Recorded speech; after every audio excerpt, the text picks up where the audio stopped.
नए प्रश्न, नवीन विचार।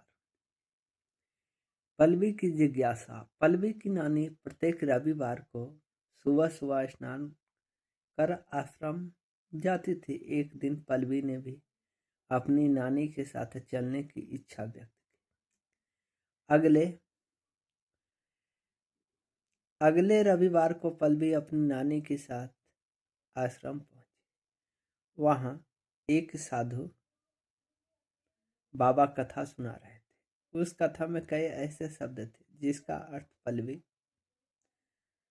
नहीं समझ पा रही थी, जैसे आत्मा, परमात्मा, ब्रह्मा आदि। बच्चों, जैसे कि आपने अध्याय 6 एवं 7 में पढ़ा कि उत्तर वैदिक काल 1000 से 600 बीसी से लोहे का प्रचलन काफी बढ़ गया। इससे कृषि क्षेत्रों का विस्तार हुआ और कृषि उत्पादन में वृद्धि हुई। लोहा उपकरणों को बढ़ते प्रयोग ने समूची अर्थव्यवस्था को प्रभावित किया। इसी के आधार पर समाज में अलग अलग व्यवसाय, व्यापार, व्यंजन प्रचलन नगरों का उदय हुआ। उत्तर वैदिक काल से वर्ण व्यवस्था और भी जटिल होती जा रही थी। क्रम में यह व्यवस्था कर्म पर आधारित थी। बाद में इसका निर्धारण जन्म के आधार पर होने लगा। ब्राह्मण, क्षत्रिय, वैश्य और शूद्र में ब्राह्मण एवं क्षत्रिय समाज के सबसे प्रभावशाली वर्ण थे। शूद्र, कर्च, नगर नागरिकों जीवन को ब्राह्मण ग्रंथ घृणा एवं तिरस्कार की दृष्टि से देखते थे। इसमें ब्राह्मणों की स्थिति सबसे अच्छी थी। क्षत्रिय सुविधा प्राप्त वर्ण होने के बावजूद ब्राह्मणों से नीचे थे। वैश्यों के साथ भी यही बात थी। आर्थिक क्षेत्र में प्रगति चलते वे काफी धनवान एवं खुशहाल हो गए थे। कुछ व्यापारियों के पास तो शासकों से भी अधिक धन था, परंतु वर्ण व्यवस्था के कारण उनका स्थान तीसरा ही था। शूद्रों की हालत तो सबसे दयनीय थी। अतः समाज का प्रत्येक वर्ग ब्राह्मणों को छोड़कर परिवर्तन चाहता था, जिससे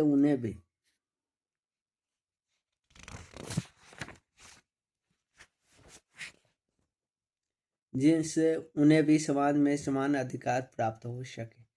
इसके अलावे समाज में जाति प्रथा, दिखावा एवं कर्मकांड आदि बढ़ गए थे। बड़े और खर्चीले यज्ञों में पशुओं की बलि दी जा रही थी। फलितः बड़ी संख्या में पशुओं को सफाया हो रहा था। ऐसी स्थिति में हम देखें, जनसाधारण लोगों के लिए धर्म का पालन बड़ा कठिन हो गया था। लोग ऐसी धार्मिक व्यवस्था चाहते थे जिसमें सबके लिए स्थान हो। ऐसी स्थिति में लगभग 600 बीसी पूर्व के आसपास उपनिषदों का संकलन हुआ। उपनिषद उत्तर वैदिक ग्रंथों का हिस्सा था। उपनिषद का अर्थ होता है गुरु के समीप बैठना।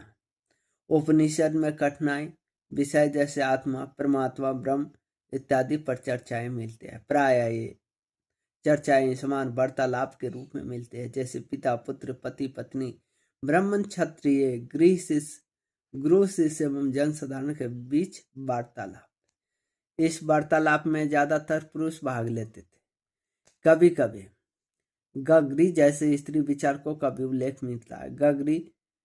गगरी राज दरबारों में होने वाले वाद विवादों में हमेशा भाग लिया करती थी। बच्चों, आप लोगों ने नचिकेता का नाम सुना होगा। नचिकेता आप ही की तरह एक बालक था। उसके मन में एक बार सवाल उठा, मरने के बाद हमारा क्या होता है। उसे पता चला कि यमराज की मृत्यु के देवता आता, उन्हीं से यह सवाल करना चाहिए। वह निर्भीक होकर सीधे यमराज के पास गया और पूछा, मरने के बाद हमारा क्या होता है। नचिकेता की कम उम्र को देखते हुए यमराज उसे इस प्रश्न का उत्तर नहीं देना चाहते थे। उन्होंने कहा, इस प्रश्न के बदले में तुम्हें सोना दूंगा, चांदी दूंगा, गाय गाय गाय देंगे, मगर तुम इस प्रश्न को न पूछो।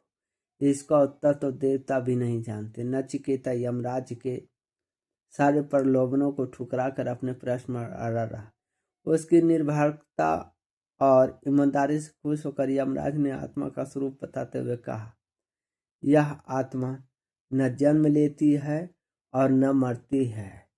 यह किसी दूसरे से उत्पन्न हुई है और न कोई दूसरा ही उसे उत्पन्न हुआ है। शरीर के नष्ट होने पर भी वह नहीं मरती।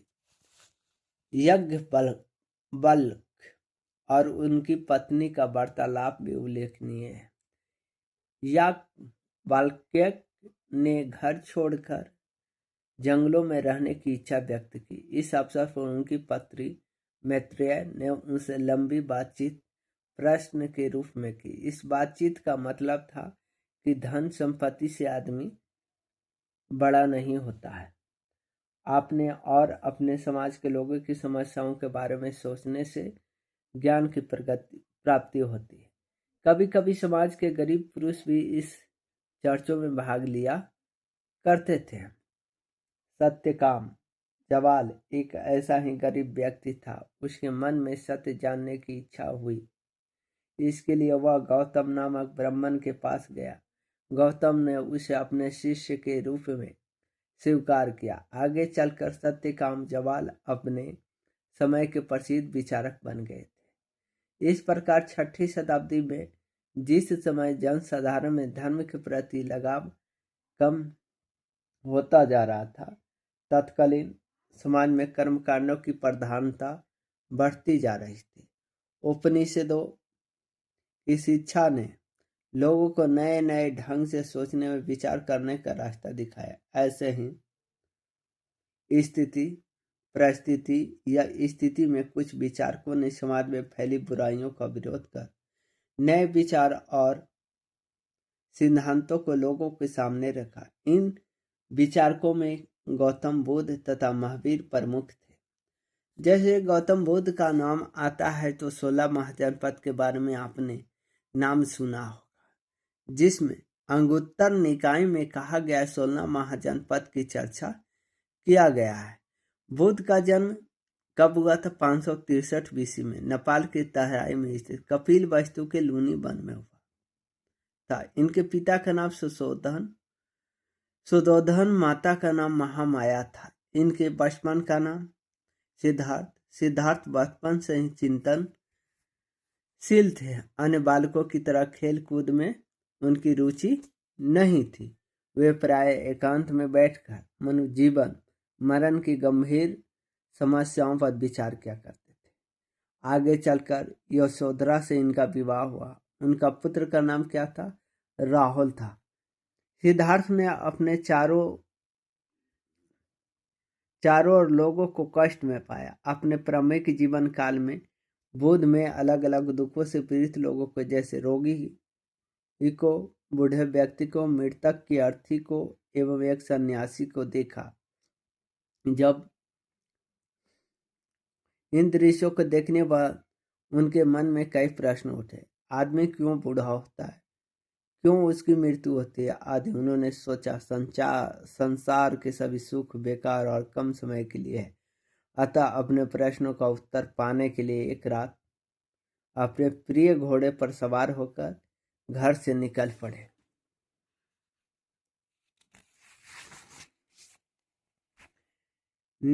किसी असहाय और दुखी व्यक्ति को देखकर आप क्या सोचते हैं?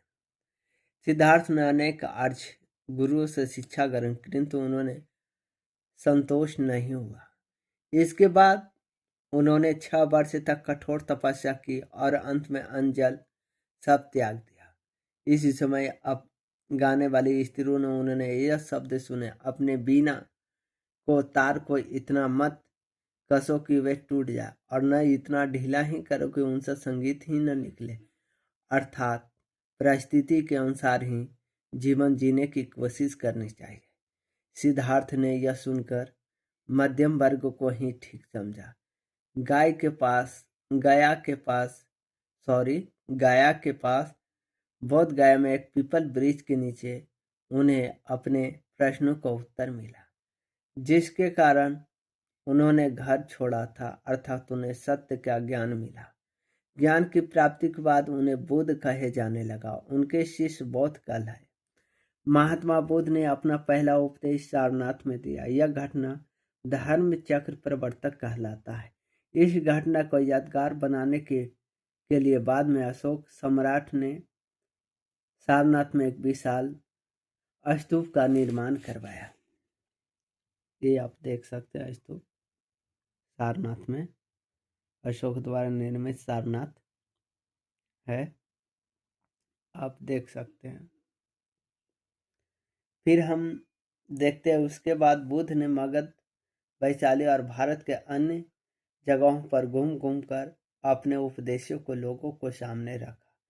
शीघ्र ही उनका बौद्ध धर्म लोकप्रिय हो गया। 80 वर्ष की अवस्था में 483 ईस्वी कुशीनगर गोरखपुर में उनकी मृत्यु हो जाती है। मगध के राजा बिम्बिसार उनके प्रमुख अनुयायी बने थे।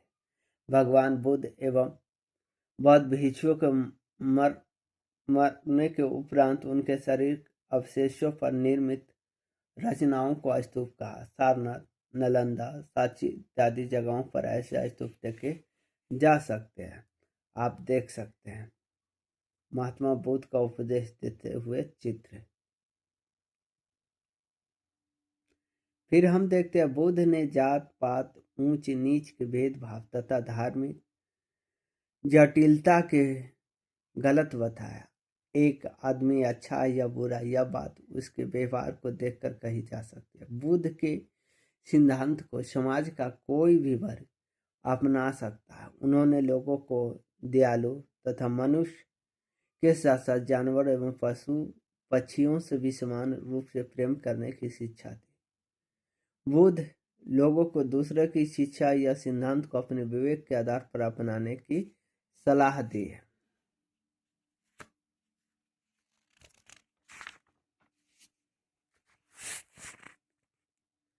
जीवों पर दया।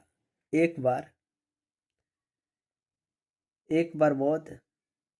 बार बुद्ध भिक्षाटन के लिए जा रहे थे। रास्ते में एक गडेरिया बहुत सी भेड़ों को हाके लिए जा रहा था। बुद्ध ने देखा भेड़ के एक बच्चे के पैर में चोट लगी हुई है, इसलिए वह लंगड़ा कर चल रहा। पैर में पीड़ा के कारण वह बार बार अन्य भेड़ों के पीछे रह जाता। मेमने की माँ अपने बच्चों को बार बार पीछे मुड़कर देखती थी। बुद्ध से उस मेमने की पीड़ा देखी नहीं गई। उन्होंने उस बच्चे को गोद में उठा लिया और वे भेड़ के पीछे पीछे चलने लगे। ऐसे करुणामय थे भगवान बुद्ध।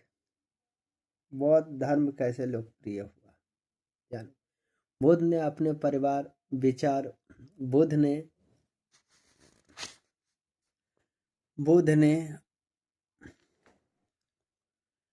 ने अपने विचार लोगों को उनकी भाषा पाली में दिया। महात्मा बुद्ध के उपदेश बिल्कुल सीधे साधे थे। उन्होंने सामान्य लोग आसानी से समझ सकते थे। बुद्ध के अनुसार मनुष्य को 4 प्रमुख सिद्धांत और सत्य को हमेशा याद रखनी चाहिए। सिद्धांत: दुख। बुद्ध ने जन्म, मृत्यु, रोग, इच्छित वस्तु की प्राप्ति न होना इत्यादि को दुख माना है। दुख का कारण बुद्ध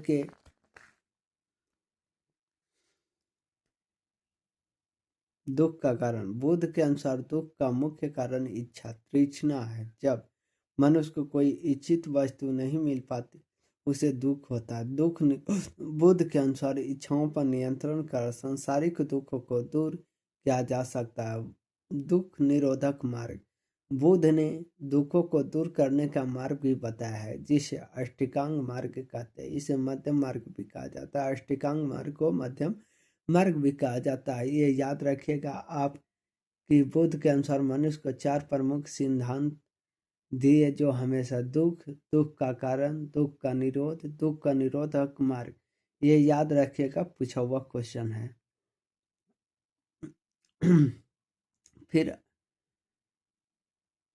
क्योंकि यह मार्ग न तो अधिक सरल है और न ही अधिक कठिन। सामान्य व्यक्ति भी अपने जीवन में इन 8 बातों का पालन कर सांसारिक दुखों से छुटकारा पा सकते हैं, अर्थात परम शांति निर्माण को प्राप्त कर सकता है, यानी संसार को छोड़कर। इस मार्ग पर चलने के लिए बुद्ध द्वारा बताए गए 8 आदर्श इस प्रकार है। सम्यक दृष्टि यानी शुद्ध, सत्य असत्य, पाप पुण्य, अच्छा बुरा आदि को अच्छे ढंग से समझना। सम्यक संकल्प, इच्छा और हिंसा से मुक्त विचार। सम्यक संकल्प अष्टांग मार्ग याद रखिएगा। सम्यक दृष्टि, सम्यक संकल्प, सम्यक वाणी, सम्यक कर्म, सम्यक आजीवक, सम्यक व्यायाम और सम्यक चरित्र और सम्यक समाधि याद रखिएगा 8 को। फिर हम देखेंगे कि सम्यक संकल्प, इच्छा और हिंसा से मुक्त विचार सम्यक संकल्प कहलाते। सम्यक वाणी, अपनी वाणी में मनुष्य को विनम्र होना चाहिए। सम्यक कर्म, व्यक्ति को अपने जीवन में अच्छे और सही कार्य करने चाहिए। सम्यक आजीव, जीवन यापन हेतु सही साधनों का प्रयोग करना चाहिए। हमें झूठ एवं गलत तरीकों से धन नहीं कमानी चाहिए। सम्यक व्यायाम, सही या ज्ञान युक्त मन से बुरी भावनाओं को दूर रखने का प्रयास।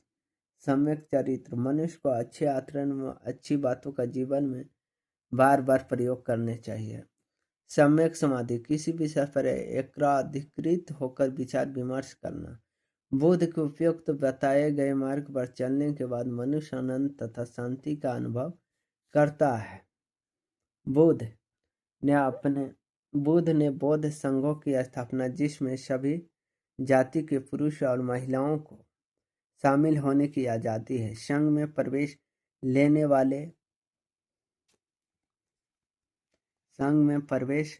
लेने वाले अपनी आवश्यकताओं के कम से कम करते हुए सदा जीवन जीते थे। अपनी मूलभूत आवश्यकताओं की पूर्ति के लिए वे भिक्षा मांगते थे। इसी कारण उन्हें भिक्षु, पुरुष, भिक्षुणी, महिला कहा। इनके रहने के लिए स्थान को विहार कहा है। अपनी सादगी और सरलता के कारण भारत के साथ साथ विदेशों में यह धर्म काफी लोकप्रिय हुआ, जैसे श्रीलंका, चीन, जापान, कोरिया, तिब्बत आदि देशों में इनका अनुयायियों की संख्या काफी अधिक है। भारतीय समाज के सभी पक्षों को बौद्ध धर्म के प्रभावित किया। सम्राट अशोक ने लोक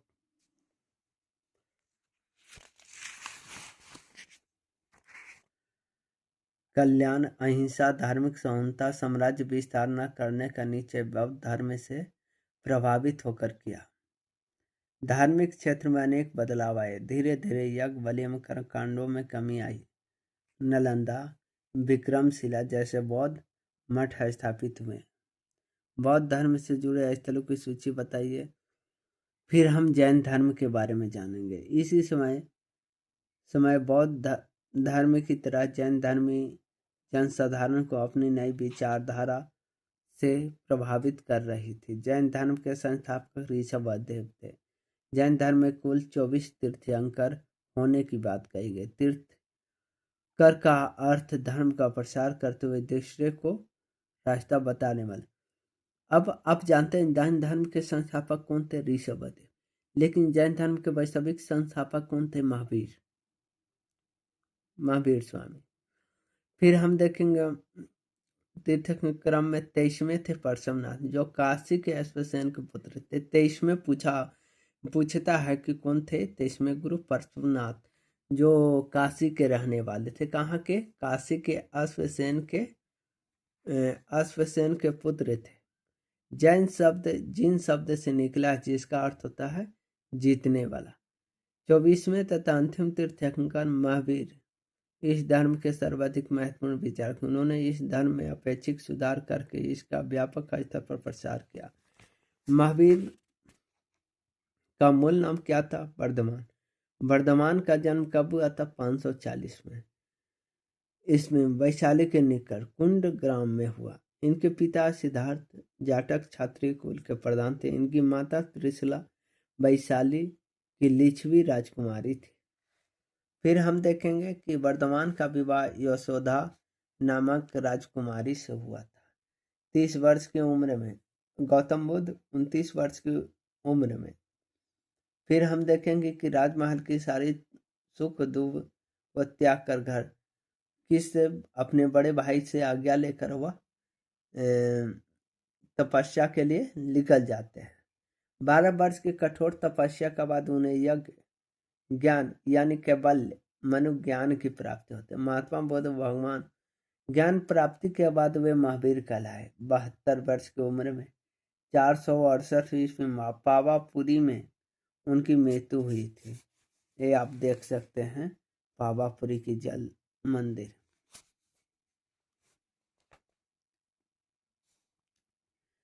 भगवान बुद्ध की तरह महावीर के उपदेश सरल थे। जैन धर्म के सदाचार या अच्छे आचरण के लिए कई सुझाव बताए गए। जैन धर्म में अहिंसा का मुख्य स्थान है।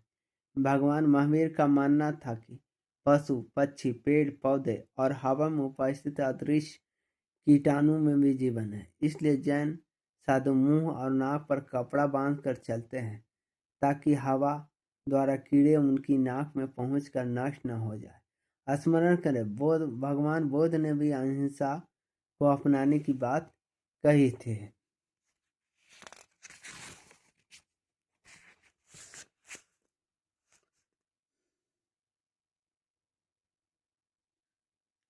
जैन धर्म के अनुसार मनुष्य को सत्य का सहारा लेकर जीवन जीने की कोशिश करने चाहिए। सत्य पूर्वक जीने के लिए मनुष्य को क्रोध लोभ और भय तीनों का परित्याग करनी चाहिए। महावीर ने लोगों से कहा कि चोरी न करने की बात कही थी। बिना आज्ञा या अनुमति के हमें दूसरों का सामान लेना नहीं चाहिए। ये पलाही से आते कौन सा शब्द महावीर स्वामी कहते। इसके साथ ईमानदारी पर बल देते हुए आवश्यकता से अधिक धन का संग्रह न करने की बात कही थी।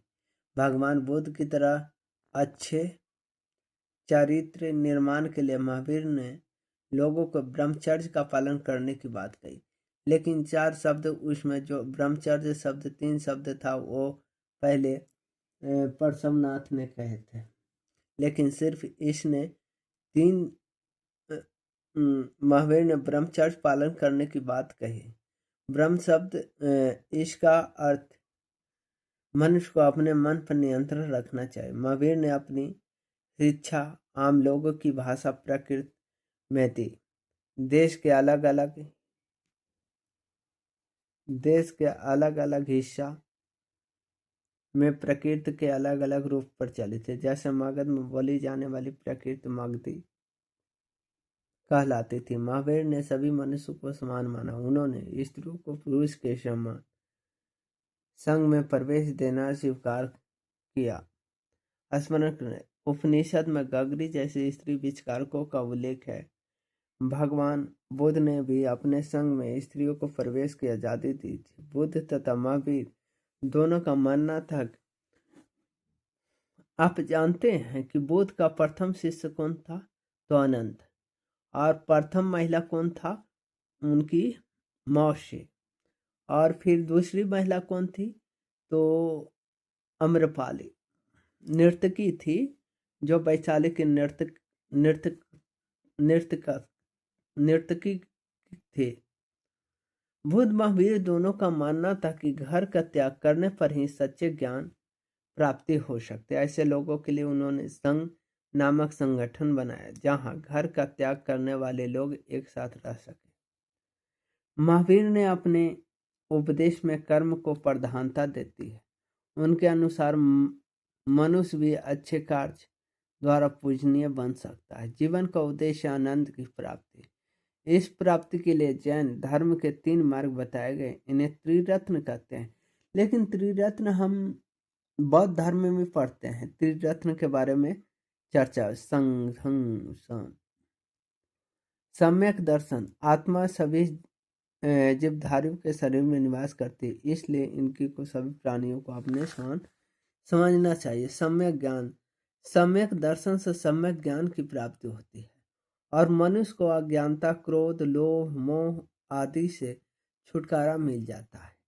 सम्यक चरित्र इसका अर्थ है अच्छे आचरण एवं व्यवहार से अपने विचार और बोली पर नियंत्रण रखने से अच्छे चरित्र की प्राप्ति होता है।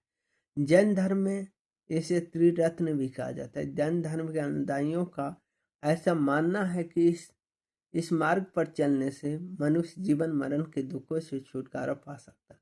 बौद्ध धर्म के अष्टांग मार्ग की तुलना जैन धर्म के त्रिरत्न से कीजिए। धन्यवाद।